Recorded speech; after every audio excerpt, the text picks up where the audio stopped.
Judy Heumann has been at the heart of the milestones that have marked the progress of disability rights in America over the past half-century. She has lived a life of innovation, determination, compassion, and advocacy, and her work has changed what disability means in America.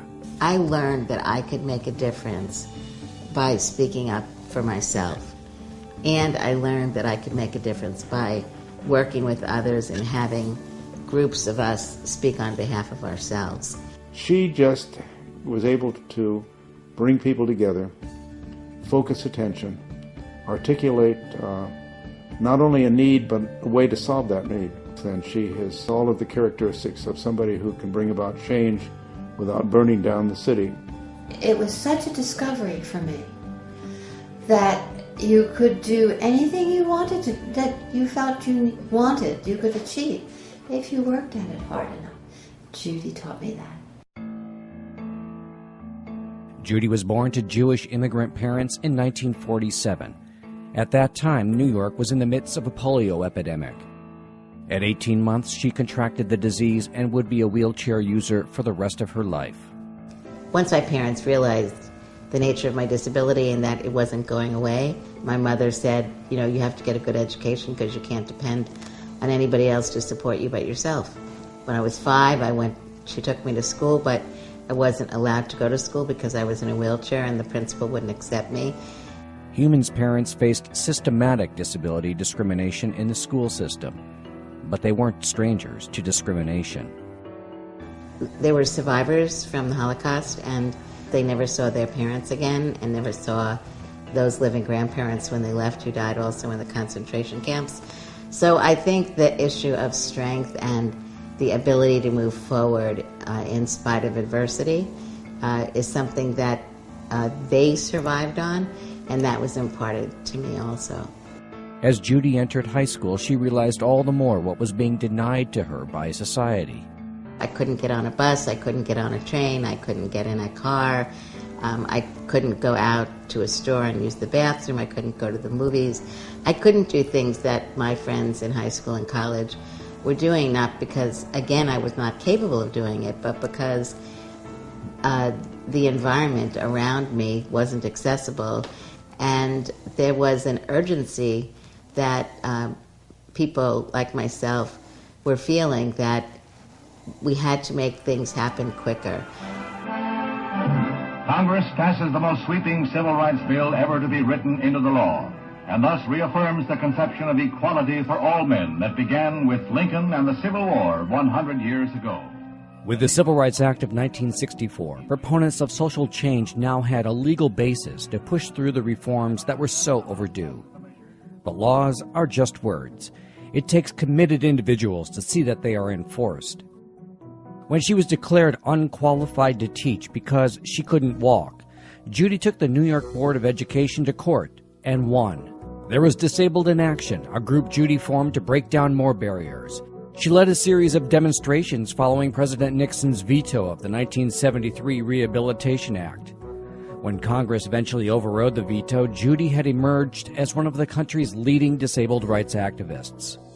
We needed to be a sophisticated group of disabled individuals and supporters to be able to get effective regulations developed to take a 24-word piece of legislation and really make it work. It was this attitude that caught the attention of none other than Ed Roberts, one of the Rolling Quads, who was challenging the status quo on the West Coast. He asked her to come to Berkeley. Well, I was intrigued by Ed, and I thought it could be really fun to be able to work with somebody like him, because I think we shared a similar vision of what we wanted to have society become and our view of empowerment for disabled individuals. With Ed Roberts, Judy and others established the nation's first Center for Independent Living. I think the important parts of the CILs is that they're really empowerment-based. So as disabled people are working within those organizations, they themselves are instructing other disabled individuals by example. Having fought the school system herself, she identified with children with disabilities who were still being denied a fair and equal education. So in the mid-1970s, she relocated to Washington to work on the development of IDEA, legislation that required free, appropriate public education in the least restrictive setting.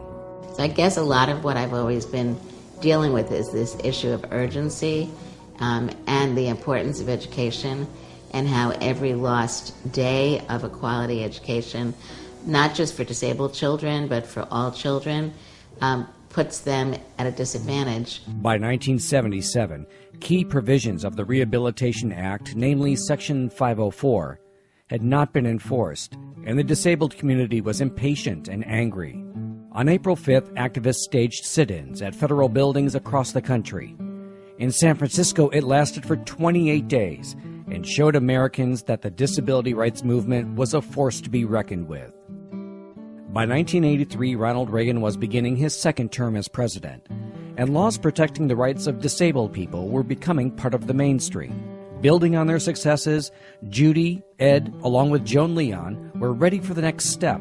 With Judy's focus on policy, Ed's desire to take the cause global, and Joan's research agenda, the World Institute on Disability was formed.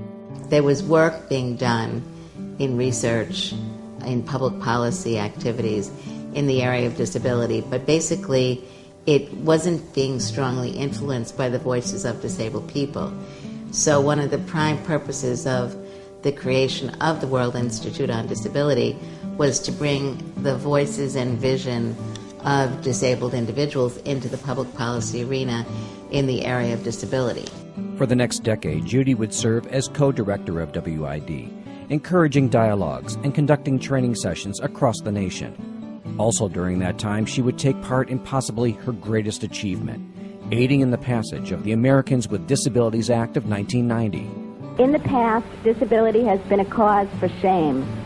This forced acceptance of second-class citizenship has stripped us as disabled people of pride and dignity. This is not the way we as Americans should have to live our lives.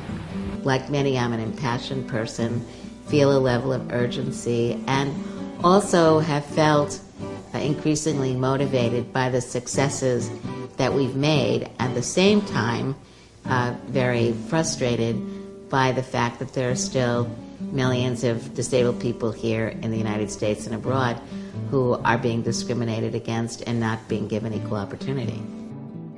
During the past 20 years, Judy has remained at the forefront of disability advocacy, serving in positions for the Clinton administration, the World Bank, and as a special advisor for the State Department. I'm excited to be a part of the work that the Obama administration and Secretary Clinton are advancing to really allow the U.S. to be an example for other countries around the world to advance the civil and human rights for disabled people. Sit-ins in San Francisco. Demonstrations in Denver. Protests in Washington, D.C. At Gallaudet and before Congress. People marched and organized and testified, and laws changed and minds changed, and progress was won. In 1991, she was leading a training session in Oregon when she first saw Jorge. I fell in love with his shoulders. When I met him, I saw him from the back, and I loved his shoulders, and that's really the truth. That was how it all started. And then, over time, we have, I think, a deep affection for our vision. We have different components in our lives that come together that make an interesting new whole. Over the past 50 years, the place of people with disabilities in America has changed drastically, and few people have played as much of a role in that change as Judy Heumann. Judy taught me that if somebody says no, what they really mean is not yet. And she was absolutely right. And I have used it and again and again. And I saw her use it again and again. And she never gave up. Judy inspires and takes the time to empower young people with disabilities to be leaders and to take a role in shaping the movement. She represents kind of a lever in society that can see opportunities and take advantage of them. Judy's changed the way things work. And now, by mentoring and empowering young people, she's paving the way for a new generation to be involved politically. As one person, you can make a difference, but as a village, you can have a much stronger ability to make more significant reforms. And I think my life really has been about that, not doing things alone, but doing things with other people. For her service, compassion, leadership, and advocacy, she is the recipient of the 2010 National Courage Award.